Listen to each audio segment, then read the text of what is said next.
Hello, everybody. This is Noor from Sacred Roots Homestead. It's been a while since I made a video, but I just wanted to give some update of what's been going on. And hopefully you can hear me with the children playing in the background. So I've been working on my first garden space and amending the beds and sowing seeds and plotting out pretty much what I want, or planning out where I want things to go. On the south side, the only sunny side of my place, since I'm in the forest, I can't really expand in the larger areas due to the fact that the house is blocking the sun and the trees are blocking the sun. So I had to use an area that's, where the sun can get as much sun as possible to the garden beds. I'm also going to expand the area for watermelons, pumpkins, vining fruits and vegetables.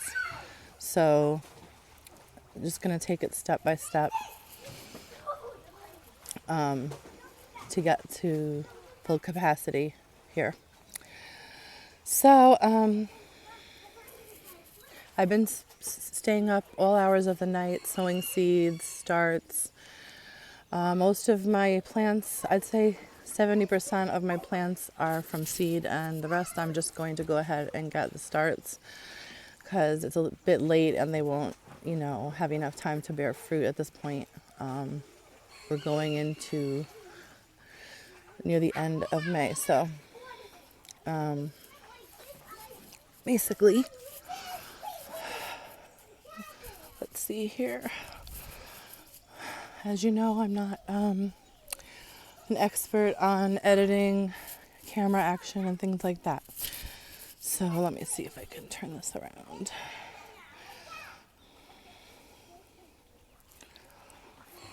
I don't know if I can, so I'm just going to have to turn the camera around.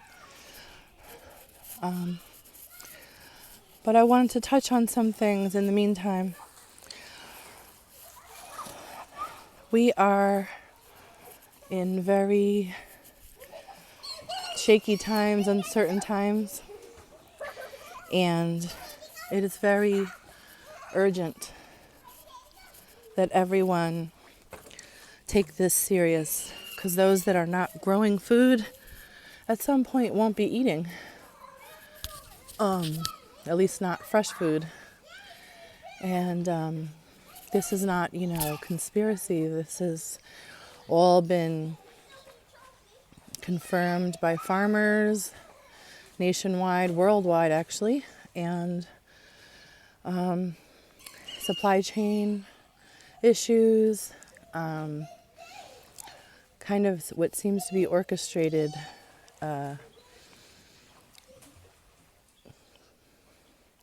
intervention in the food chain, the supply chain. The trucks need diesel to bring the products where they need to go. And, carry all of the goods to everyone all around the country and all around the world. And I just can't make light of the fact that, I'm not just over here, hobby gardening. This is, I'm doing the best that I can to maximize the amount of foods that I can grow. And I implore for you to do the same. Try to choose things that are high calories and a variety of things. Get as much information as you can from, you got to find out the zones you're growing in, what zone you're in. Right now is the time to be planting out, sowing seeds direct sow in most places, and therefore, if you have not already, made your starts from seed, then you need to go to your nearest farm or nursery and just get the small plants that you can just plant out. Look into how to prepare your beds. Or your if you're going to direct sow into the ground, that's a bit more work. So if you're a beginner gardener, homesteader, you want to start out, probably I suggest raised beds. If you cannot afford to get a whole bunch of expensive raised beds, you can also use things that you have around your property, such as logs, such as bricks, such as large stones, anything, just to get, a round or a square space to start putting the starts out. And for some things, direct sow. So I hope that you take heed. This is not just a bunch of rhetoric. This is a serious thing.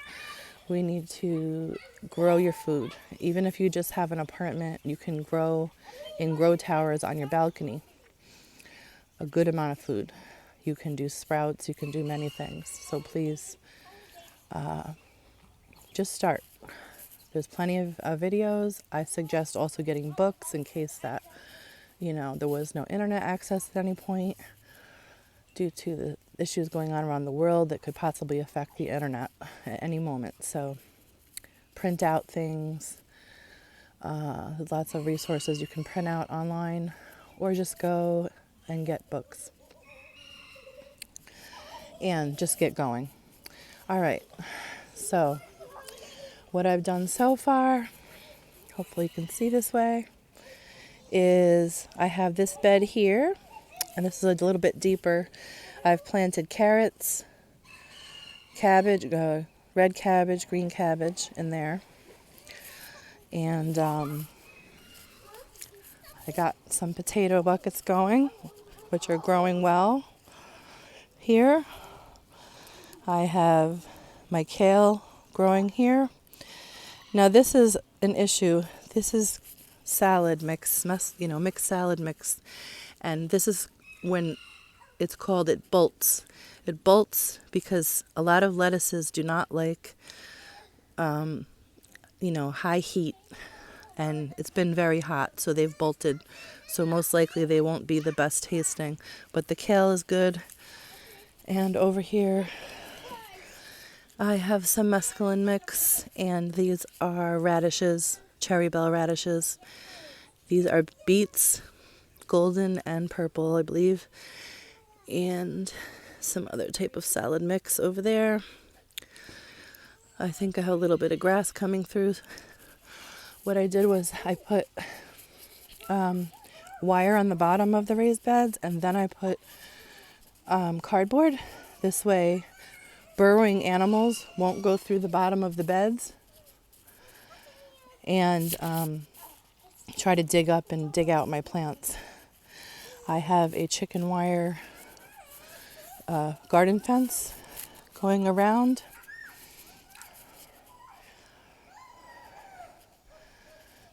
I have a chicken wire garden fence going around, and I haven't completed this. I'm going to have to expand, so I'm not even going to bother finishing the gate right now because I'm going to expand to a larger area over here. This is going to be where I'm going to probably put the watermelons and pumpkins, because they need to kind of sprawl down the hill. They need at least 12 feet for their vines. I have 2 or 3 types of watermelon. The sugar babies are the small round ones, which I may grow some in containers with a trellis. But the other variety, I can't remember the name, but they're going to be larger, about 18 inches, and they need a lot of space, and pumpkins as well. What else do I have going here? I have onion bulb sets going here, and I have sweet peas growing there, doing well. Once they reach a couple more inches high, initially I thought I would put them growing against the fence, but I think I'm just gonna make bamboo teepees, trellises. This bed here is a 3-tier bed, and I'm gonna put herbs, strawberries in there, and I have spinach on the bottom, which still has not germinated for some reason. Should be coming up any day. And my middle bed over here, I'm going to be putting in tomatoes, lots of tomatoes, green peppers.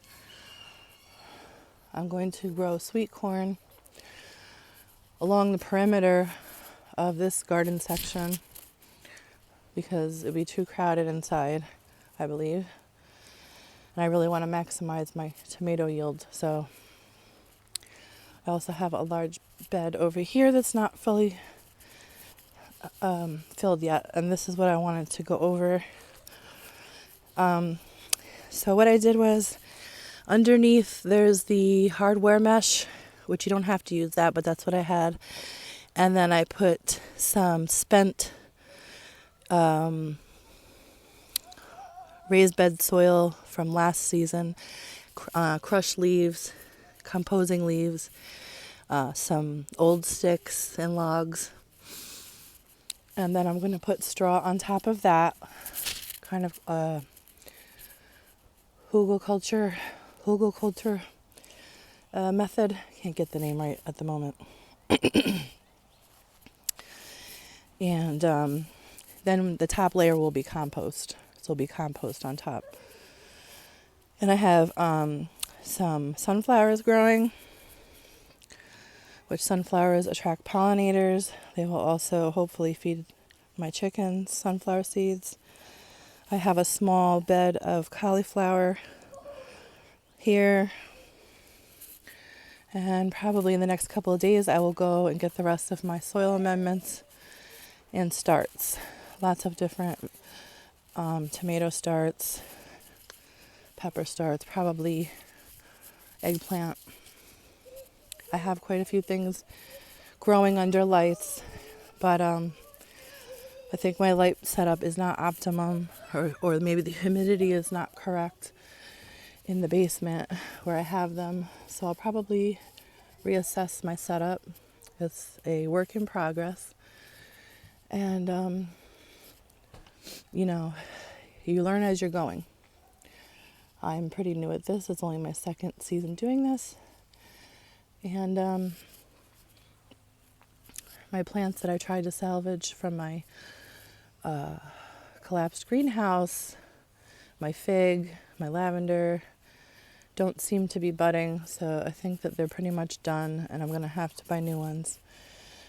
Or start new ones. I've actually started some English lavender, calendula, thyme, rosemary, mint. I have apple mint growing, which is good for many purposes. Healing, women's healing, tea, lots of things. I also got some celery starts and purple kohlrabi, which is in the brassica family. I've never had it before, but it's really nice, so I'm going to plant that. But I don't want to do anything until I get the rest of the soil amendments. So now we're going to go over and show you the rest of my in-ground beds that I've done so far. And, just with the world situation going on, the food shortages, baby formula, everything. I'm a holistic medicine doula, and I'm also studying traditional medicine, and I highly recommend all the healthy and able women to put the intention out to successfully breastfeed, get the information and support you need instead of fretting over processed baby formula that's not very healthy. It'll do the job, but it's got a lot of processed chemicals in it that it's not good for little babies. Or maybe there's a mother that you know in your neighborhood that has good health that could share milk with you. Okay, so we just really need to take things into our own hands and start, when you start taking control of things, it gives you a sense of security and peace. So if you can get some chickens, get them. Don't worry that you don't have experience. Just get some chickens and build as you go. All you need is a plastic box and a heat light and some pine shavings and food, and there you go. This is the season. Highly recommend getting at least 4 to 5. They like to be in a flock. And the eggs are bountiful. Protein. Okay, so I'm standing now in my bed. Don't mind, it has loads of weeds, even though I've put some mulch on there. The weeds are just coming through. So I'm also learning about harvesting or foraging my native plants. So I'm sure some of these I can even feed my chickens. But in the meantime, there is potatoes in here. It's all potatoes, pretty much. These are all potatoes. There's potatoes all around. These are potatoes. Potatoes. The whole bed is pretty much potatoes, onions, and garlic. So this is hardneck garlic, softneck garlic. Don't know what those are. Possibly comfrey. And I'm going to add some more. I have potatoes coming up everywhere. I planted these with biochar and some wood chips and compost and native soil. Last year I did a small section and I put, garden soil, and the potatoes did not yield. So I don't know if a pest got to them, but I want to say potatoes tend to like native soil, and you really don't need to fuss about the soil. You need to worry about just the amendments maybe. Seaweed, you can add biochar, wood chips. You want to, hill them up a little bit, add more and more medium to them as they grow. You can get the first small early potatoes, or you can wait the full season and get the larger potatoes, which I'm going to leave the ones in this bed to get the larger potatoes until fall, and then I'm going to use the buckets to get the small early potatoes. That's my plan.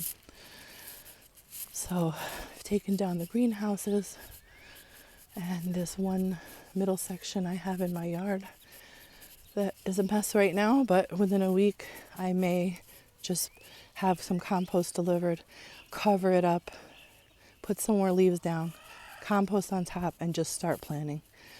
I just feel like every day I'm planting. I'm up till 3 a.m. sowing seeds almost every night, every other night. So this is the area that I had my garden in last season, and it was okay, but there was a lot of struggling going on because the soil is very fertile, loads of worms, but it's very heavy and compact, and most plants need good water drainage. So I think I'm just going to do the no-till method, simple as possible, and just add everything on top. Another thing I noticed today, these are pine tips. I believe these are edible. Don't quote me on that. If this is the right variety, these are white pine. These are edible. You harvest these. They taste pretty good. They're kind of citrusy, and they're high in vitamin C. I have also harvested several hen of the woods off of decomposing oak tree stumps, which they're not growing yet, but I had huge ones from last year on this one. and over in the woods over there. So you need to look up in your area, especially if you have really no space to grow, find out about foraging the native, local, edible plants. What kind do you have near you that you can harvest, and when to do it? Because, we can all stock our pantry, and that's fine. I'm stocking up on grains, oats, flour, and I've also switched to winter wheat berries, because they last a lot longer than, the powdered flour, the processed flour. I got a grain mill, and I'll be able to grind it up into my own flour. So that's pretty cool. I mean, I don't like the circumstances that we're in. Pardon me, sweating to death out here. It's about 80 something. But it is very self-empowering to be able to just learn as much as I can and try as much as I can to take things, into our own hands. There's other topics that I want to touch on, but I'm not going to do it in this episode, because it's just that's just a whole nother topic.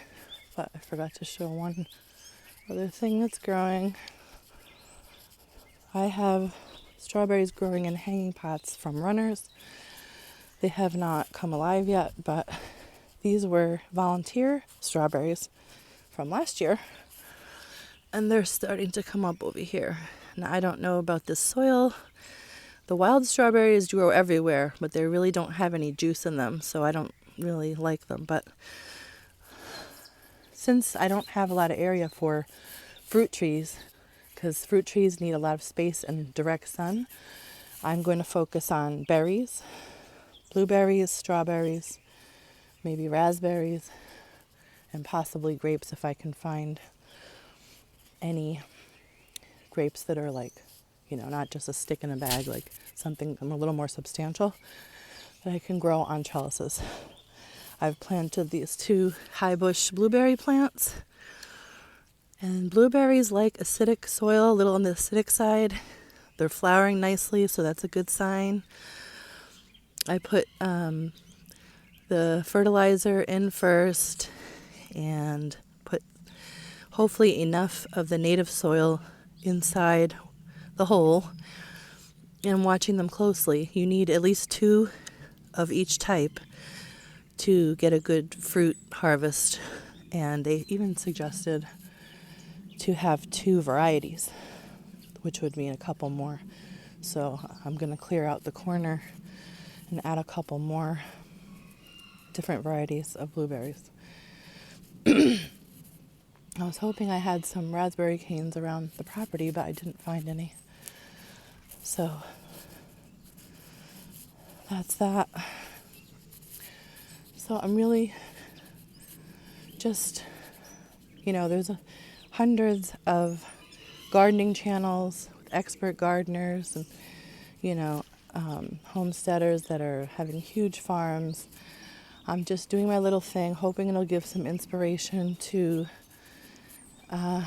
anyone that's just beginning, and to give you the nudge to just start. You can use anything. I have even milk crates over here. I'm going to fill these up and plant things in the milk crates, probably my celery. And I have potatoes in this bucket too. So you can utilize all different kinds of spaces, all different kinds of containers, or you can just do the no-till right on the floor. You don't need to go crazy with money. You go get your lawnmower and run over your leaves. We've been raised as Americans of having a spotless lawn with just grass, which is just wasting space. You know, I mean, there's nothing wrong with a little little yard area, but I mean, you could be, even if it's not food, you could be having herbs and flowers and all type of things.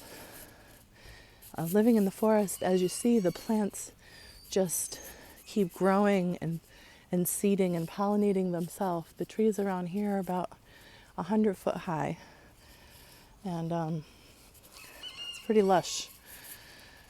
And then every year there's stuff falling down and decomposing on the forest floor, and this makes for an amendment, you know, like natural cover crops.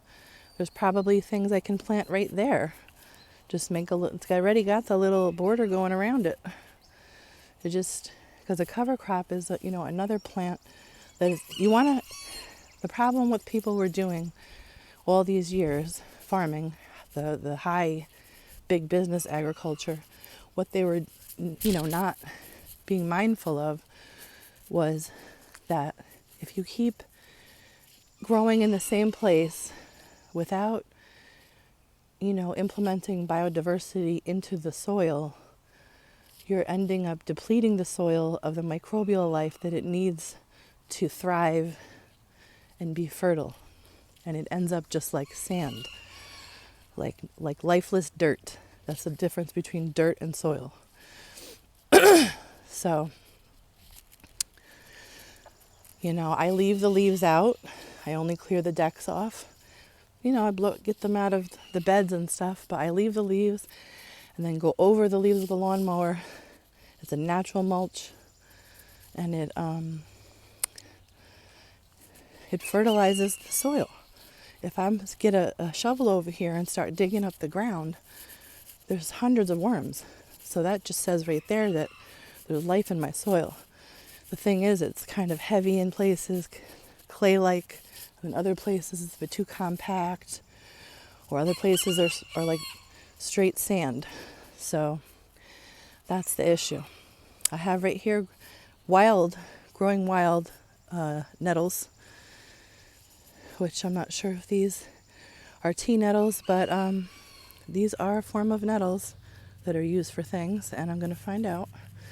And that's why you need to check the property around you and see what you can harvest and use. And just explore in your area what you have readily available, things that you didn't even know about. So, you know, I guess that's it for now. It's been a while. The next video I make is going to be when everything's planted out, about a week or two, and we'll go over, you know, exactly what I did and how I laid it out, and you can see how I did it. And that'll be it. So I'm going to go for now because the kids are getting noisy. And until next time, peace.